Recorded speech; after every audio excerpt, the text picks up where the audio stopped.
Today we welcome, on his second ever pub day, welcome to the podcast, Connor Sullivan.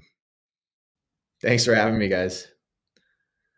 We're excited because I read Sleeping Bear right when it came out, was flat out impressed, loved the book, and I've been savoring and waiting for some more of your stories. And I got Chris to read it. And the minute he read it, said, man, we got to have this guy on the pod. So we're making that a reality today. Awesome. Well, thanks for having me, guys. Yeah, thanks for taking your time out of your busy day on Pub Day. Congrats on that. Thank you. By the time you guys are listening to this podcast, go out and get your copy of Wolf Trap. Great book. We weren't able to get you on when Sleeping Bear came out, so I hope we'll take some time to discuss that. But obviously, we want to dig into Wolf Trap. That being this year's novel. But we have a lot of questions about Sleeping Bear. So yeah. Let me start with just tell us, who is Connor Sullivan for people out there who haven't read either of your books? You kind of exploded onto the scene. You've got Emily Bessler on your team, David the publicist. Our readers are very aware of both of those voices in the industry. So how'd this all begin for you? My writing journey probably began about 10 years ago when I was 21. My goal before that was to make the Olympics in skiing. I got kind of close, and then I broke my leg and then was not able to rehab to compete at the level I was at. So I had to retire from that at around age 20, 21. And that's kind of when I think deep in the back of my mind, I always wanted to be a writer. My dad's a writer, but, I was really into reading like Vince Flynn, Brad Thor, those type of books. And I just kind of went, you know what, I'm going to take a run at this. And, of course, 9 years later, I'm published. But yeah, I went to school for it. At the time, I kind of wanted to get into film and Hollywood. I dipped my toes in that a little bit. It wasn't for me. Moved back home to Montana, where I grew up, and wrote Sleeping Bear many, many times. But I would say when I moved back to Montana about 4 or 5 years ago, that's when I put about 6 months in to do the draft of Sleeping Bear that ended up getting published. So that's kind of me. Yeah, we could definitely tell, in Sleeping Bear, I mean, obviously mainly set in Alaska, but, obviously your Montana roots really came through. And I noticed that, I was talking to Mike, that I really thought Alaska itself became a character in that novel. And this is the No Limits pod, but we've broken down every mid-trap novel. We're in the middle of doing all of Brad's novels, and we love a good setting. And I really enjoyed, just being immersed in that area. I felt like, you were taking me there, and I could visualize it, perfectly. Yeah, I get that a lot. People always say, Alaska as a setting or Montana as a setting. Yeah, I mean, I'm just kind of with the Montana stuff, I'm just kind of putting up the mirror to what, my life is like, in kind of one of the more remote states in the country. With the Alaska thing, I think people are always shocked to find out that area of Alaska that I wrote about, I never went there. Oh, wow, really? Yeah, when I was writing Sleeping Bear, I had no money. I had no money to travel to Alaska. So I just started like reading a ton about that area and then cold calling people who live in Eagle, Alaska. I was watching a lot of Alaska state troopers to understand that. And then, just cold calling these people. And it's pretty amazing what people, when you call them, explain who you are. At that time I was not published or even close to being published. And, I would just kind of ask them questions about the profession. And I'd say 99% of them, they love to talk about themselves and their jobs, and especially, a cool job like a village public safety officer who gets by bush plane everywhere in Alaska. So, yeah. Yeah, that level of research really shines through how much I felt on the ground. You even added a flair of the indigenous, the local cultures. You had the trooper who's kind of ruining the culture of the town, bringing all of his problems there. Yeah. And it as you spoke, it reminded me of an early Vince Flynn, since you brought up that you were a fan. Yeah. He was grinding it out, in Minnesota, selling books out of the back of his trunk. He was going to make this thing happen. And his research, he just kind of wrote to the CIA and was like, hey, is there anybody who I can meet with who will just break Yeah. things down and explain it? And we had on this podcast Rob Richer, who took him in and later would become the chief of the Near East division, something Mitch Rapp, is very closely connected to. And I really see a lot of that hustle in what you're saying. How did you change that up for Wolf Trap? Because you're going to Saudi Arabia. It's almost like palace intrigue. I felt like the way you captured Alaska, not just Alaska politics, but Alaska life and culture, you kind of got a piece of that here with the Saudi Arabian government. You really took us inside of their dynamics, their relationships, and the power plays. Yeah. Again, I got a 2-book deal with Emily Bessler in, I think it was 2019, early 2020, and I finally had the money to do research, right? And then COVID. So once again, I was not able to leave my house. And again, I just devoured books on Saudi Arabia, the Saudi royal family. And I'm also very lucky. I have a amazing network of people who help me with my books. Family friends that I've known forever, friends of theirs that I became very close with over the years. A lot of these guys, they have been in Afghanistan for 20 years and they retire and they come to Montana. A bunch of them are our neighbors and they have, this knowledge that hasn't really been seen before in fiction. You do see it sometimes, but I was able to really kind of get a peek behind the looking glass into Ground Branch, and not just Ground Branch, but people very high up, number 3 at the CIA, stuff like that, who, can lead me in the right direction of a person who worked with the Saudis who go to these Saudi palaces.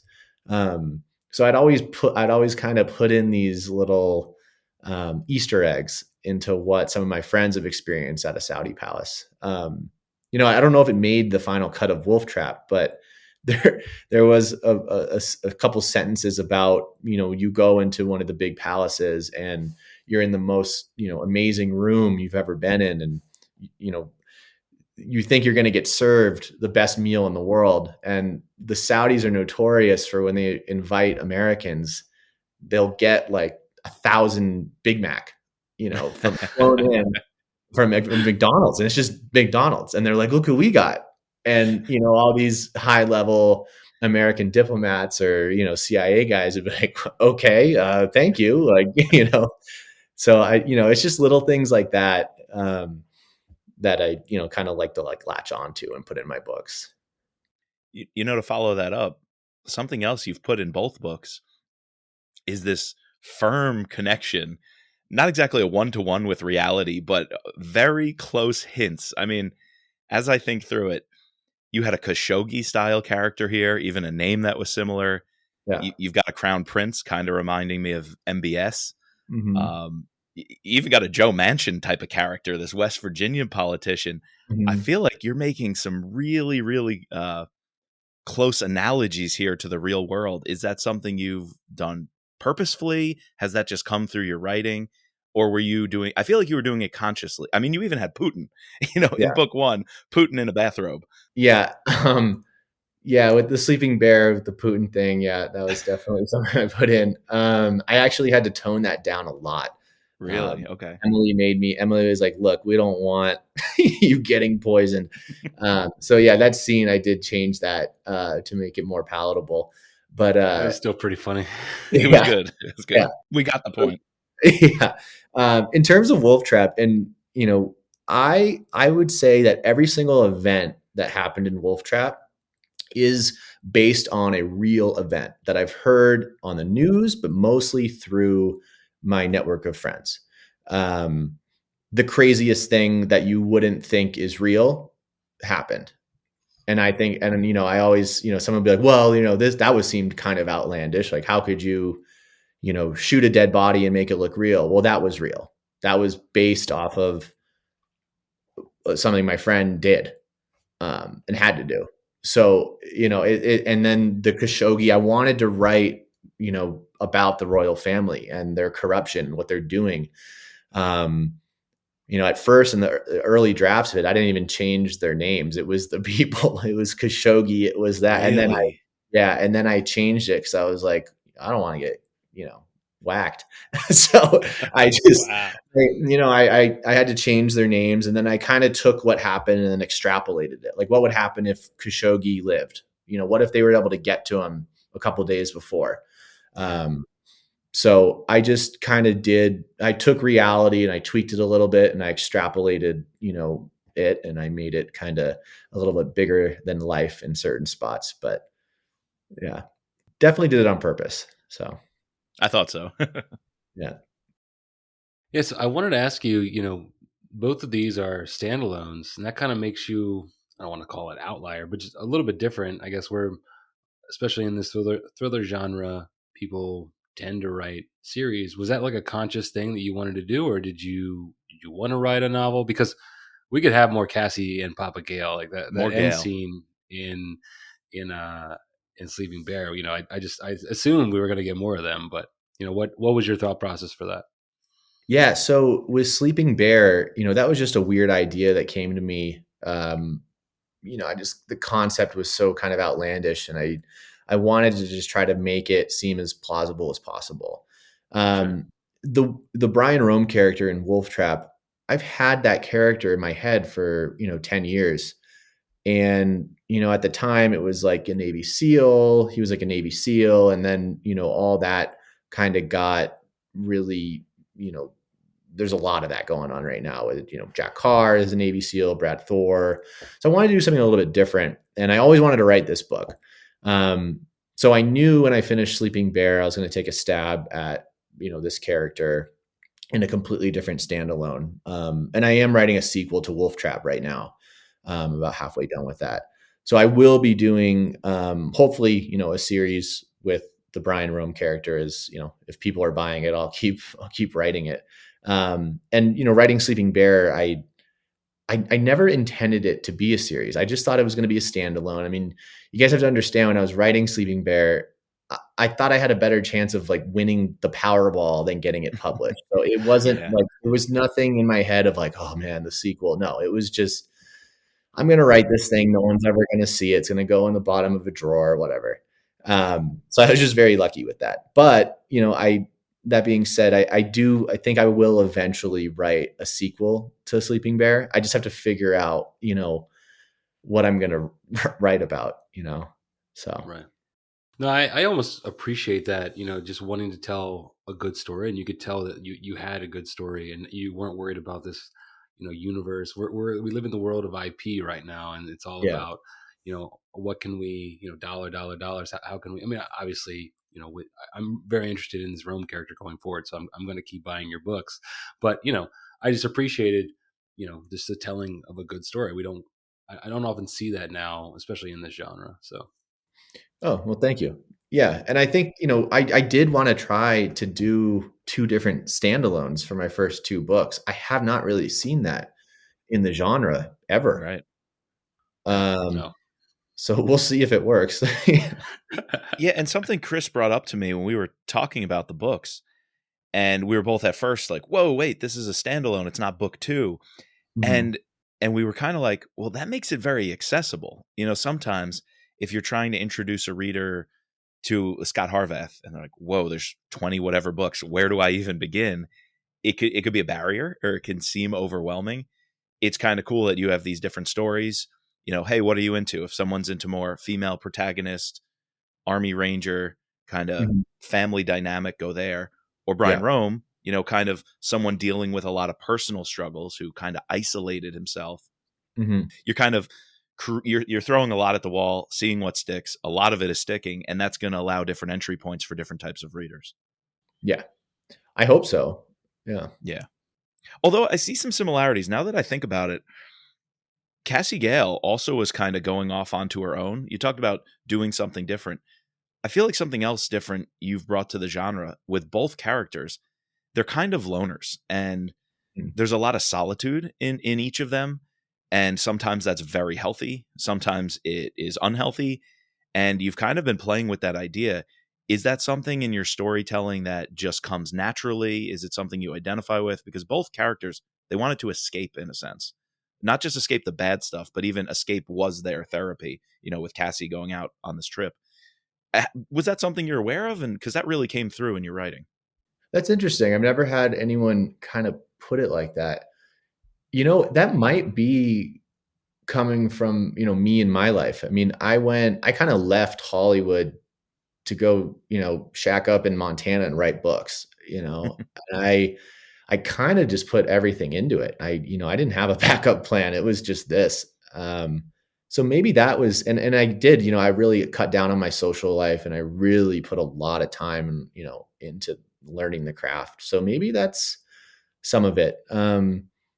Just, veteran friends I've had who, are getting out of, years in conflict zones. They'll isolate themselves, and I've seen it. And, that's not a very good place to, have them be.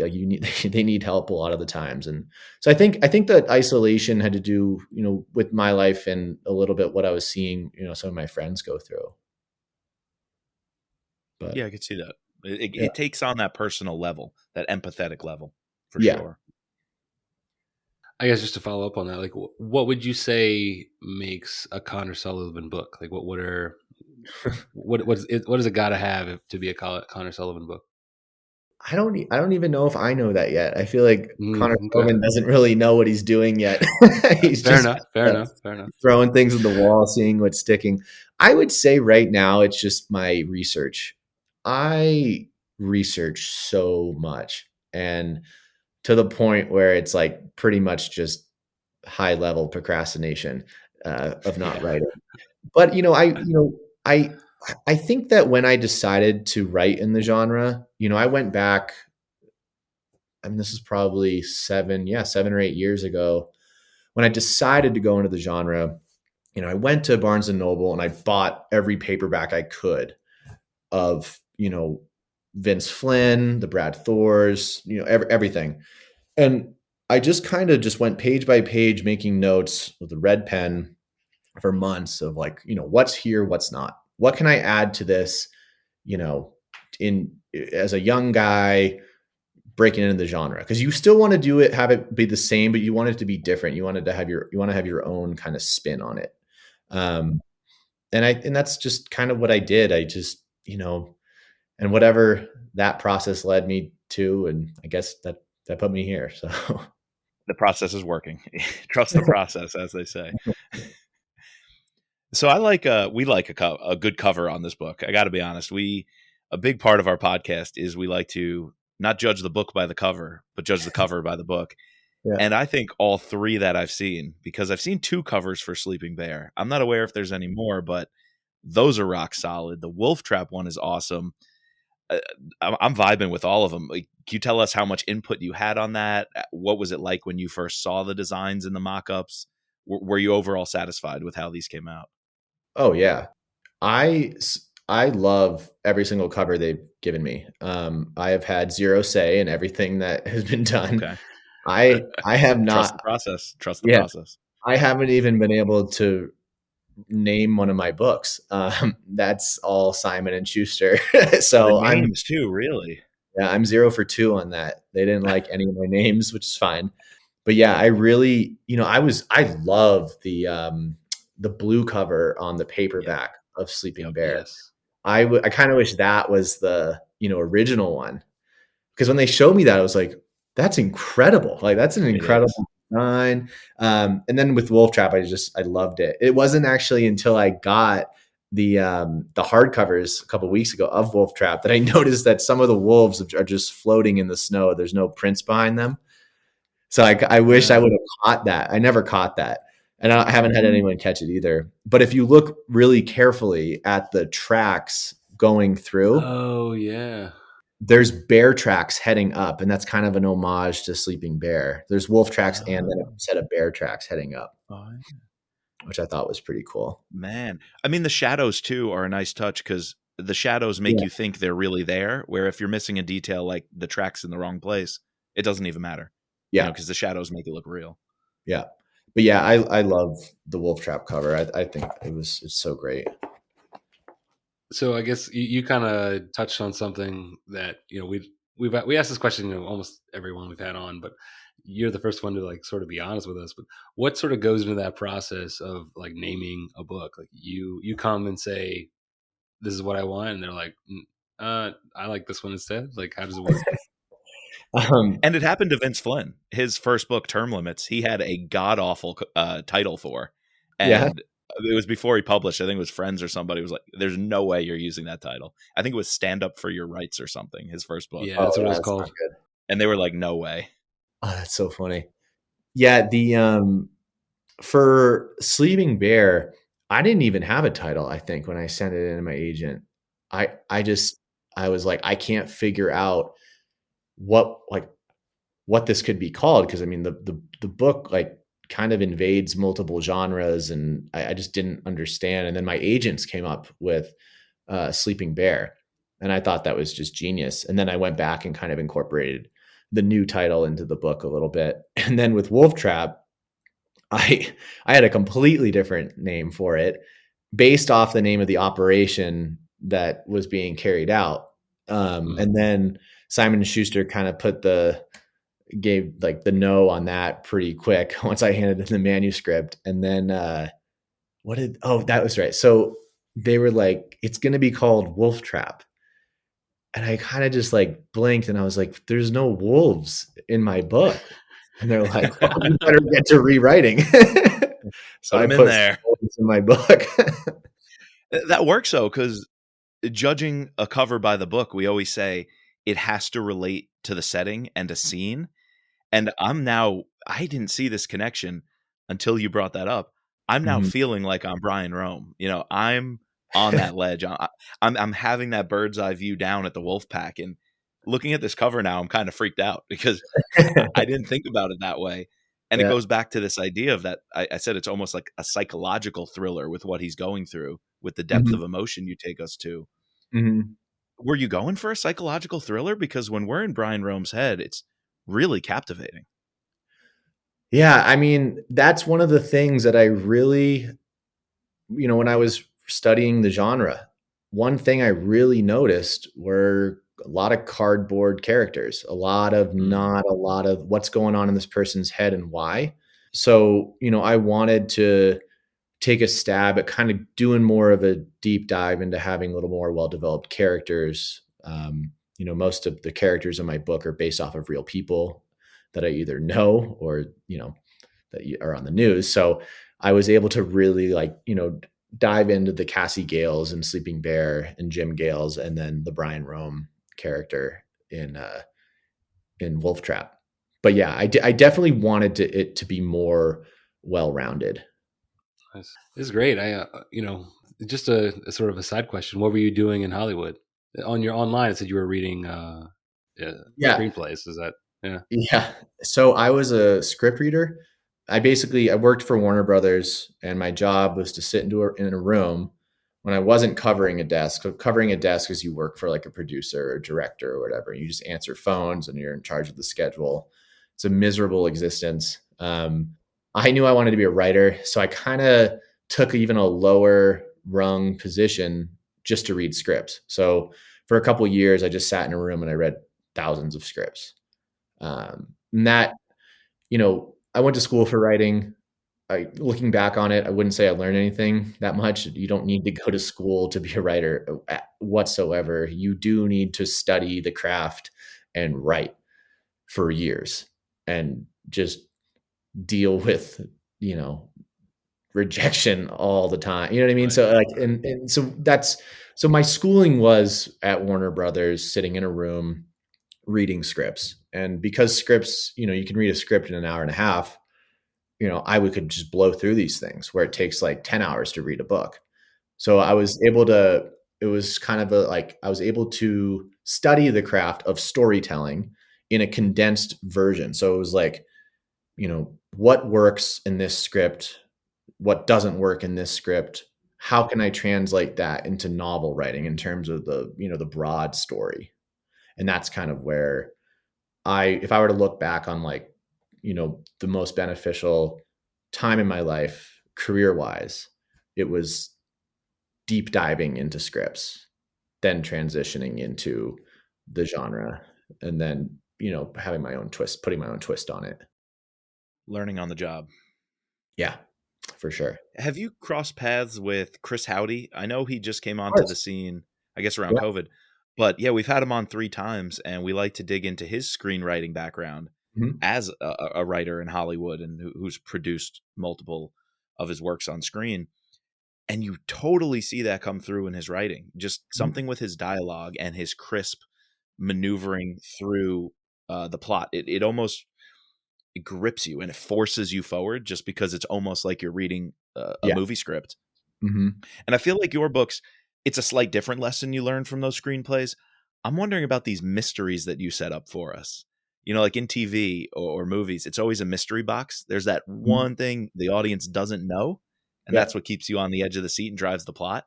Yep. I mean, you did it in Sleeping Bear, right? We had, and maybe my favorite part of the book, on the trail of Cassie going missing, and these almost forensics of how the tent is ripped and Mhm. what items they find left behind and how the dog's reacting. And then here you give us this mystery box of the villains, the plot, right? Mhm. There's nicknames, there's secret code words, there's this cabal, pulling the strings behind the scene. It's almost Wizard of Oz-esque. Do you feel like that's something you adapted or learned from the storytelling through screenplays, kind of leaving Yeah. the reader with a little bit of mystery? Yeah. So 100%. So like what you were saying about that box, I use a different term for it. So I use that, you say the mystery box of like, what's happening. The audience has to figure it out.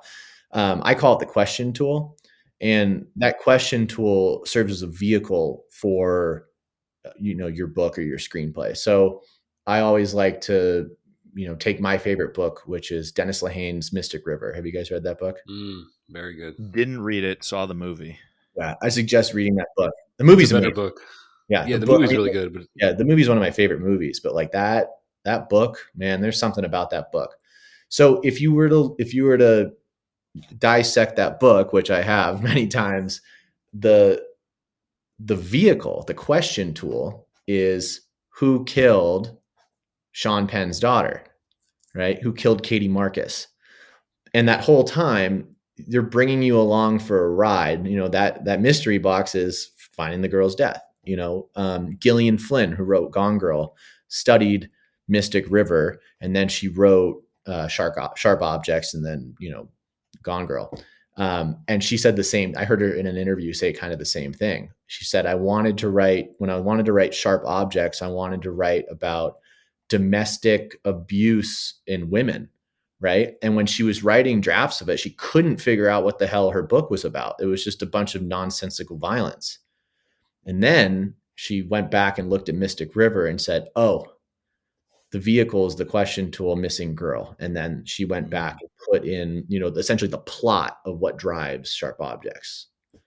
So that's kind of what I always try to do in my books is like with Wolf Trap, there was multiple questions and a web of complexity, kind of probably too much of it because it drove me insane to write it. But I don't know how you kept track of a lot of what's going on. That web was intricate.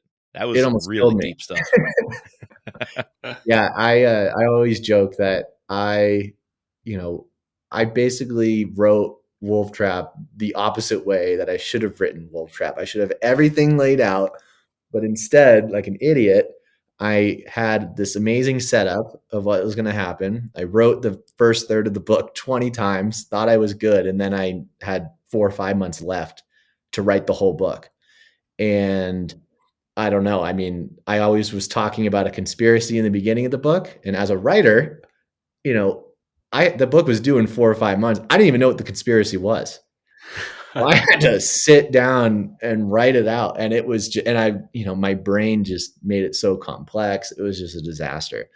But I think it worked. I think I kind of pulled it off. So It's definitely much more of a cerebral book, I would say, than Sleeping Bear. Like yeah, you're really trying to categorize everything and understand it. It's almost like you created, though. Here's the real cool part of it is the verisimilitude. You feel like this is a real administration.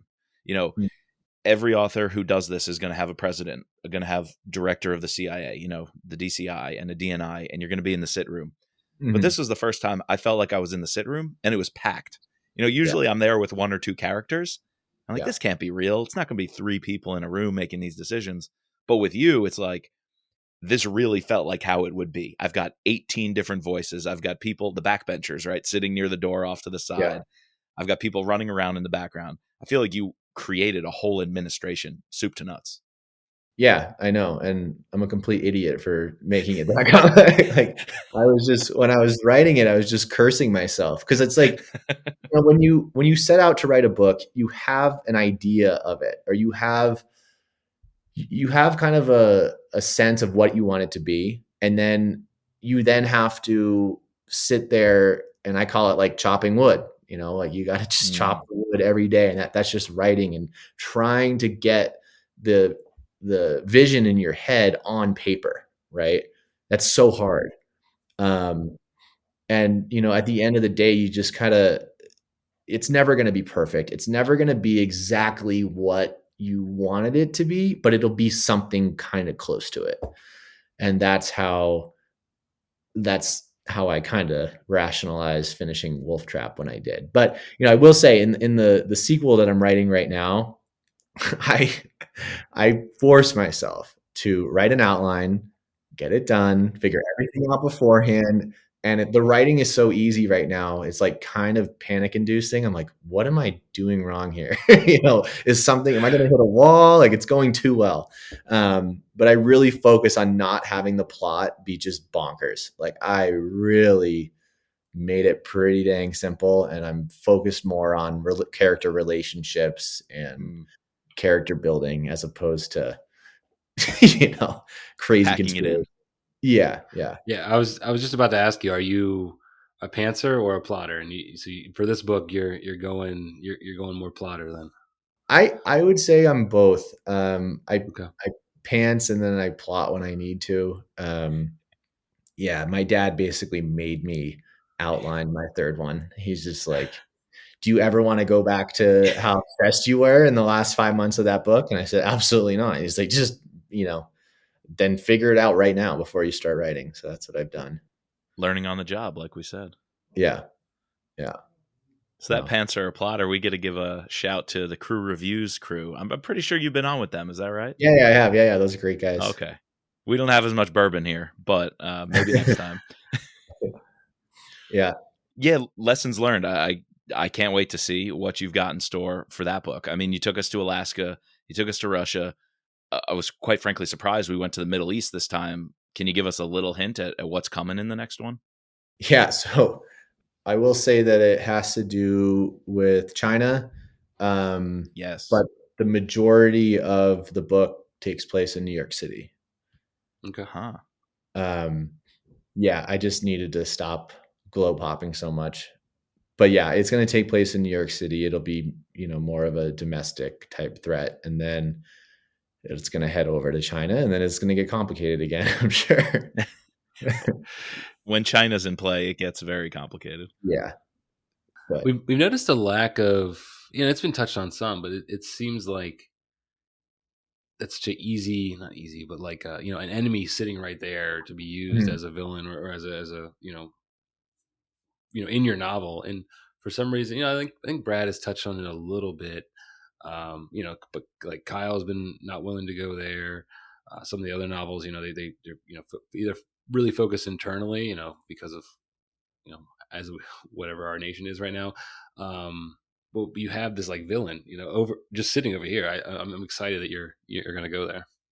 Yeah, it'll be fun. I think I got a pretty good plot drawn out on this one, and it's working. So we'll see. Nice. But when you sit down to write, like, is it the morning or the afternoon? You just like bang out a couple hours? Like, what's your process? So it depends on where I am in the process. Okay. My wife likes to call it like the beginning, my honeymoon phase with my book, because I have this idea in my head. It's so great. I have, 12, 11 months to write it. It seems like all the time in the world. It's like that. It's like when you watch a movie about a writer, they're just sit down and just write their novel. It's not, that's as far from what it's actually like. But the first like month or two of me writing a novel is pretty much that. I, will sit down when I have inspiration, and then I'll kind of just float around and do what I want. And then usually like when I'm 9 months out, it goes to very strict regiment. So sometimes I will write from like 8 in the morning to noon, take a 2 hour break. I usually go do something outside, taking the dogs for a walk, go on a hike, shoot my bow, just something that's not writing. And I'll come back and then I'll do about a 3 hour session in the afternoon. When it gets more to crunch time, I'll usually start writing at around like 11 in the morning. And then I will write till like midnight. So I'll write about 13 hours straight. And that's when I'm like, I need to finish my book. And then I'll sleep, make sure I'll probably sleep into like 8 or 9, get 8 hours. And then I'm super strict with my diet because it's like, if you eat a pizza and you try to write, you're going to fall asleep. Like, I'll just tell you right now. Right. You got to So stay it's kind of focused. like, yeah, you got to like really fuel your brain, like in like no alcohol in those last couple of months. It's just like, I gotta be like on it. So Discipline. So sounds like a good way to lose some weight, right? Yeah. A book. Write a book. It's a Oh. new weight loss. Oh yeah. The writing Wolf Trap was so horrible on my body. Like I like withered away. I was sitting down all the time and I just, yeah. and that's not good. So yeah, I definitely now like I work out at some point in the day, every day, doing something, because then, your brain's ready. Like your body feels good, your brain feels good, and you can actually be the most productive. So that's what I do. Well, thanks for taking us behind the curtain of a day in the life. It's It's real interesting. We've had like super veteran authors on. We've had people with their first book, and you're kind of right in that healthy middle, working on number 3, sharing the lessons that you've learned. I really like that. We want to respect your time on pub day here. You had a long one. Just something occurred to me as we were talking, and I didn't think this was the plan, but in my mind, I keep coming back to it. There's no reason these two characters can exist in the same universe. Yeah. I mean, the whole plot has really nothing to do with the other in terms of there's no conflict of like what Cassie went through in Russia and Alaska could still have been happening with Custer and crew doing what they're doing in Wolf Trap. Is there an opening? Is the door open a little bit to kind of see Cassie, Brian, Paul Brady, Gail one day on the ground together? I get that a lot. So this is when I went out, I think when I first started Wolf Trap, it was in the same universe. And then I got advice from James Patterson, and he told me, do not have it in the same universe. And I said, why?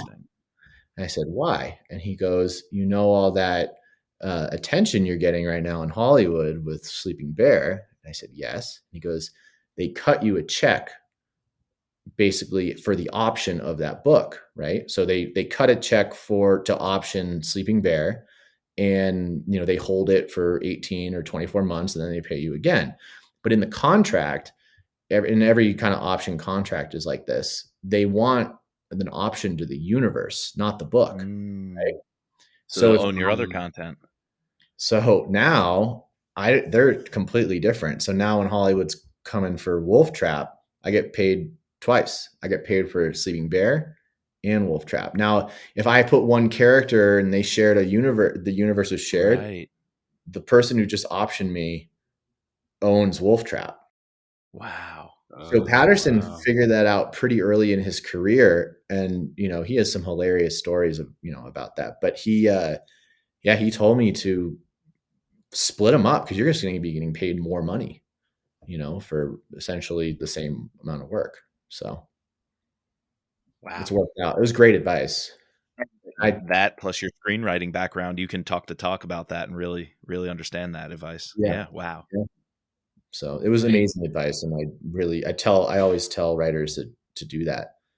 So we still want more Cassie. We still want more Gail. Yeah, I know. One day I am gonna do that. I don't know when that's gonna be, but I need to figure. I gotta have some inspiration for the story first. Maybe Gail will go missing or something. I don't know. We'll see.